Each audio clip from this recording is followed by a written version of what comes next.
A parent could be somebody who's going to take care of you. And this is why we need to stand here and make sure that the system gets people that care for these kids inside of these kids' life. And this is what we're here for. Here we go.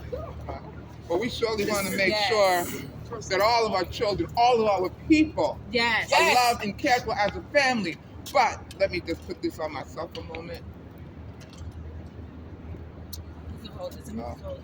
The thing that we need and that we do not have as African people, as Black people, we need to be in control of our own people, our own destiny, and not have some damn system that about 10, 20 years ago wouldn't even let Black children come into school. It was a crime for them to even be able to sit next to somebody white in a school. They wouldn't even let them read. The same system that was selling our children, that enslaved us for 400 years, is now going to be the system that's going to make decisions about who our children will be with. They're going to be making decisions about how we parent. No, we say we as the Black community must be in absolute control. That's what I say. That's my position. With the Black is Back Coalition and NPDUM, right? And we have people just from all over, everyday people who work, people got limited resources who are out here because of the pain of continuing to steal our children. And Sister Anaya, I've been knowing her about a year, 2 years, and we're just now talking about this issue. This just goes to show how far-reaching this is and how many people's lives it's touching, because I had no idea. And Sister Anaya, she didn't even know what I was working on with some of my comrades, like African National Women's Organization. And I got to give a shout out to Sister Yejide Mila, she's the president of the African National Women's Organization, and all of the women who were bringing this issue to her, and they began to take on the project. I shouldn't call it a project, but they have a campaign, Arrest CPS. They're the ones who should be arrested. And then Sister Amanda Wallace, Operation Stop CPS, North Carolina. So you see, and she's working with the Black is Back Coalition. And so these are just all the forces, all of the people that are coming together to fight this issue. And also somebody I got to give a shout out to, has been a mentor in my life, Mr. Hada Sharif of Creative Spirits, who was the first one years ago who began to awaken me to the horrors that was going on with CPS, and it was called DIFUS, and how they wrongfully kidnapped her children. But she was the first one to raise this issue years ago. So I just wanted to say that. We're about to be getting started with the press conference. So I just wanted to let's get a few people. Anybody else have anything they want to say? Or? Yeah, I was also a victim of ACS or CPS, which we'll call it, and my children as well. And the way they run a system is just not, it's not humane, and it's not built for us as the people, especially the minority. They put you through, they make you jump through so many hoops, and then they still keep a hold on you. And they treat you unjust. And, I think that they're biased when it comes to gender. So they're for one rather than for both or for all. So I for one think that they hold too much power and control over our communities, and I feel like something definitely should be changed. So that's why we're out here. And it's a lot of rules that is like a catch-22 of ACS, because youth are still youth when they emancipate from foster care. Oh, they throw them out. They throw them out at a certain age, and that's one of the major problems that we're having in the city. Statistics shows that 114,000 youth emancipate out of foster care every year in New York City alone, causing them to be homeless, causing them to have to survive or fend for themselves. Therefore, raises crime, because now they have no real background or any skills to uphold themselves or be successful, and it lowers the economy, and it's a chain effect. It's a chain effect. And could you just explain a little bit more when you say emancipate out? You mean age out? They age out, yeah. Okay. At 18, they emancipate, meaning that they age out, they become self-sufficient, and then they left to be on the street, homeless. And that's where we come in at.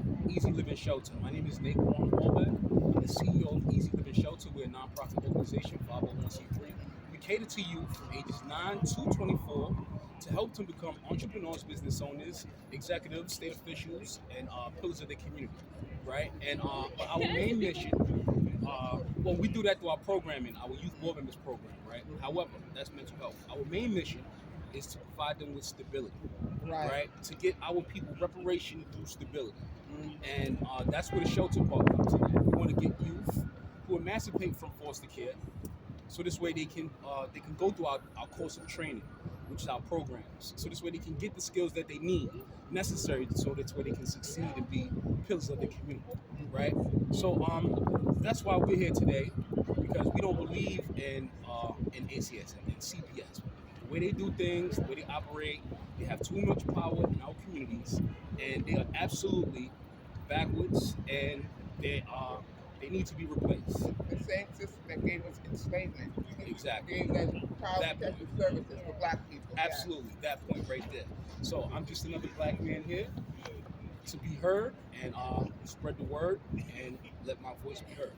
Thank you so very much. Okay, and I'm gonna say this.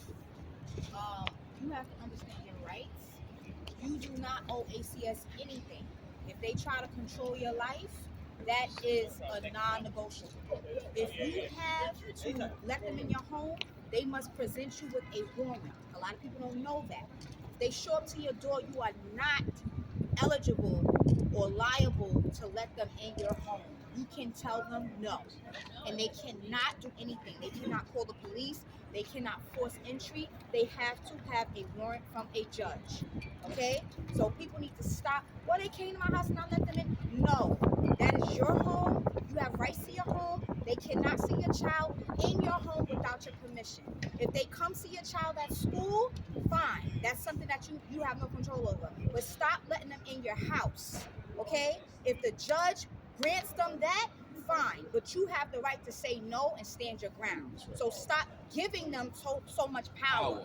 That's a lot of things that people don't understand about ACS. ACS will try to manipulate you into believing that they're forcing your hand to do things. No, the only person that can make you do anything is a judge. That's the whole purpose of going to court in the first place. That's why they know they don't have a lot of jurisdiction over you until you get into court. So a lot of people need to understand, if you want to reach out to preventive services and things like that, please do so. Do not just go directly through ACS. Reach out to agencies, reach out to Brooklyn Defense Services, whomever you need to reach out to help defend yourself before ACS gets too involved. And you just want to say what the acronym for ACS is? I know now they're calling everything CPS, Child. Yeah, Child Protective Services, right. all that in the whole nine. Any person that works under CPS, and if you have a case dealing with anything, medical neglect, educational neglect, all of that is by commission. Understand that as well. The wording. Omission means physical harm, anything done that's physically, visible. Commission means it's alleged. Okay? So if it's alleged, you do not have to feel like, oh, I'm guilty of, no. You don't incriminate yourself. If they find you on anything, that's something else. But if they don't have any proof that you're neglecting your child, that you're abandoning your child, that your child is starving, anything like that, it's all allegations. It's alleged false accusations. Do not allow them to make you feel manipulated and you're caught up in their drama, and now they have you where you're like your hands are tied. That's right. No, we're not gonna allow that anymore. I'm willing to counsel anybody. I'm not a certified anything, but I've had my own experiences with ACS. And if you need some support, y'all can reach out to me. My name is Cherry Ramkissoon on Facebook. Cherry like the fruit. Last name is Ramkissoon. And I'm willing to help you with any resources that I have. But please, please, please stop giving them so much of your power. You do not have to bow down to these people. They owe you their time. You don't owe them anything. And that's what I have to say. Thank you so much. And also let me just tell you about a couple of other resources that you can go to. You can go to Anwo Uhuru. That's ANWOUHURU. I can't believe I blanked out on how to spell that. But you can go to anwouhuru.org. That stands for the African National Women's Organization. they haven't kept